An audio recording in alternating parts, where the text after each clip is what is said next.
أشهد أن لا إله إلا الله وأشهد أن محمدا عبده ورسوله لا نبي بعده.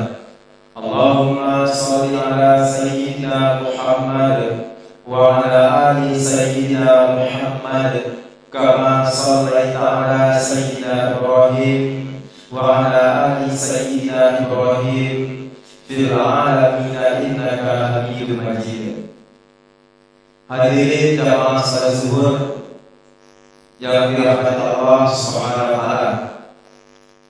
Awal kala permulaan kata marilah senantiasa kita untuk selalu meningkatkan, memperbaharui kualitas syukur kita kepada Allah Subhanahu wa taala. Minimal hadirin yang mulia dengan memperbanyak mengucapkan alhamdulillahirabbil alamin. Karena hadirin jamaah yang dirahmati Allah, sampai saat ini Allah masih beri kita banyak sekali nikmat-nikmat. Atas nikmat tersebut kita bisa melangkahkan kaki, mengayunkan tangan untuk melaksanakan ibadah kepada Allah, yakni salat zuhur berjamaah di Masjid Raya Istiqomah saat ini. Karena itu di berjamaah selalu kita tingkatkan alhamdulillahirabbil alamin. Salawat dan salam kita kirim untuk Nabi kita, Nabi Muhammad sallallahu alaihi wasallam. Allahumma shalli ala sayyidina Muhammad wa ala ali sayyidina Muhammad.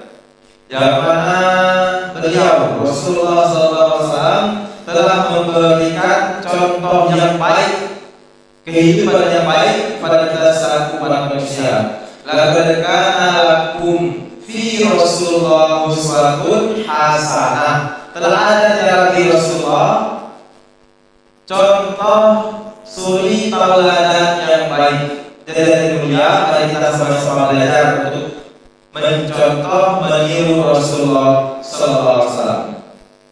Hadirin jamaah salat zuhur yang dirahmati Allah Subhanahu wa taala. Di dalam kitab Hadits Arba'in,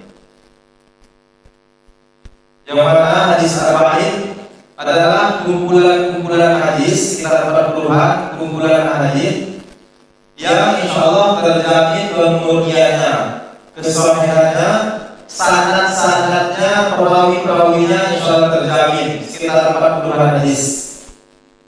Yang mana di dalam kitab hadits Arba'in ini Rasulullah bersabda, "Bunyal Islam ala khamsin, syahadat an la ilaha illallah Muhammadar Rasulullah, wa iqamis shalah, wa ituz zakah, wa shaum Ramadan, wa hajjul bait liman istata'a ilaihi sabila." Di dalam kitab hadits Arba'in ini Rasulullah sallallahu alaihi wasallam bersabda, fondasi Islam itu ada 5 perkara. Mungkin kita semua hafal. Rukun Islam ada 5. Fondasi Islam itu terdiri dari 5 perkara. Yang pertama, syahadat, asyhadu an la ilaha illallah wa asyhadu anna Muhammadan abduhu wa rasuluh. Muhammad Rasulullah. Kita bersaksi bahwasanya tidak ada Tuhan yang pantas untuk disembah selain hanya Allah Subhanahu wa taala. Dan bersaksi bahwasanya Nabi Muhammad itu adalah utusan Allah. Nabi Muhammad adalah hamba Allah, utusan Allah yang diutus untuk kita selaku umat akhir zaman. Jadi hadirin mulia, kalau kita ingin benar-benar mengabdi di selaku seorang muslim atau seorang Islam, agama Islam, maka kita belajar untuk menanamkan ke dalam diri kita yakin saya yakin dengan Allah dan belajar untuk mengikuti mencontoh Rasulullah sallallahu alaihi wasallam. Karena kata Rasulullah, man ahya sunnati faqad ahabbani faman ahabbani kana ma'i fil jannah. Barang siapa, kata Rasulullah, yang menghidupkan sunnahku berarti dia mencintaiku, kata Rasulullah. Dan barang siapa mencintaiku berarti dia akan bersamaku di surga, kata Rasulullah. Jadi Rasulullah memberikan jaminan untuk kita surga jika kita bisa mengikuti Rasulullah, kita yakin kepada Allah dan kita ikuti langkah-langkah Rasulullah, kita akan dijamin surga, dijamin kebahagiaan oleh Allah Subhanahu wa taala dunia dan di akhirat. Hadirin mulia. Kemudian pondasi Islam yang kedua, wa iqamis shalah, salat. Hadirin mulia. Salat adalah pondasi Islam. Bahkan ulama mengatakan as-salatu imanuddin. Ulama mengatakan ini adalah rukun hadis yang sebagai para ulama kata para ulama as-salatu imanuddin faman aqamaha faqad aqama ad-din wa man tarakaha faqad hadama ad-din. Salat itu adalah tiang agama, pondasinya agama. Jadi barang siapa yang mendirikan salat, maka dia telah menegakkan agama. Dan barang siapa meninggalkan salat, hadirin mulia, berarti dia telah meruntuhkan agamanya sendiri. Banyak kita saksikan, hadirin mulia, di saat agama Islam ada yang menghina atau mencaci, banyak orang-orang yang berada di garis terdepan seolah-olah menjadi pejuang Islam. Banyak, hadirin mulia, kita saksikan. Mereka seolah-olah berada di garis terdepan, seolah-olah membela Islam, seolah-olah menjadi pejuang panji-panji Islam. Itu boleh, hadirin mulia, boleh-boleh saja, hadirin mulia. Tetapi di saat azan berkumandang, banyak juga di antara mereka yang tidak mau untuk melaksanakan sholat ke masjid, sholat panggilan Allah SWT. Padahal Rasulullah bersabda, ja'a rajulun ila Rasulullah, ya Rasulullah, ayu amalin uhibbullah wa rasulahu aqimus as-salatu fi waqtiha.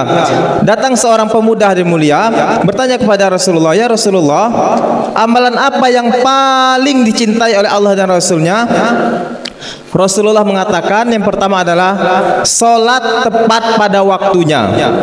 Jadi hadirin mulia, kalau kita benar-benar mengaku kita seorang muslim, mari kita belajar, hadirin mulia, untuk bisa sholat tepat pada waktunya. Di saat azan berkumandang, paksakan diri kita, hadirin mulia, paksakan diri kita untuk bisa bergerak, melangkahkan kaki kita untuk segera ke masjid atau ke mushola atau ke langgar atau ke surau, apapun itu bentuknya. Usahakan sholat berjamaah, hadirin mulia. Kalaulah di dekat rumah kita ada mushola, segerakan langkahkan kaki kita ke mushola tersebut. Kalau ada masjid, segera langkahkan kaki kita, hadirin mulia. Banyak sekali saat ini kita saksikan saat azan berkumandang masih santai, masih sibuk dengan urusan masing-masing. Padahal di dalam sholat dikatakan hayya 'alal falah, di dalam azan dikatakan hayya 'alal falah. Mari kita menuju kemenangan. Muazin telah mengatakan, ayo kita menuju kemenangan. Dengan sholat kita bisa mendapatkan kemenangan. Tetapi banyak orang-orang yang enggan atas itu, hadirin mulia. Karena itu mari kita sama-sama belajar, hadirin mulia, menegakkan pondasi Islam ini sebagaimana kesepakatan ulama mengatakan as-salatu imanuddin. Salat itu adalah tiangnya agama, pondasinya agama. Mari kita belajar, hadirin mulia, untuk berusaha menggerakkan hati kita, menggerakkan diri kita di saat azan berkumandang, segera langkahkan kaki kita untuk menuju masjid, menuju mushola untuk bisa melaksanakan salat berjamaah. Banyak sekali fadilah dari salat berjamaah ini, hadirin mulia. Karena itu mari kita belajar, hadirin mulia, mengikuti Rasulullah, yang mana Rasulullah selama hidupnya walaupun dalam keadaan sakit, hadirin mulia, Rasulullah memaksakan dirinya untuk bisa sholat berjamaah. Karena itu mari kita sama-sama belajar untuk bisa menghidupkan sunnah-sunnah Rasulullah. Di antaranya adalah sholat berjamaah. Insyaallah kita akan berkumpul di surga nanti. Amin ya rabbal alamin. Mungkin itu dapat disampaikan. Kita tutup dengan doa kifaratul majlis. Subhanallah bihamdi, subhanakallahumma bihamdika, asyhadu alla ilaha illa anta astaghfiruka wa atubu ilaik. Assalamualaikum warahmatullahi wabarakatuh.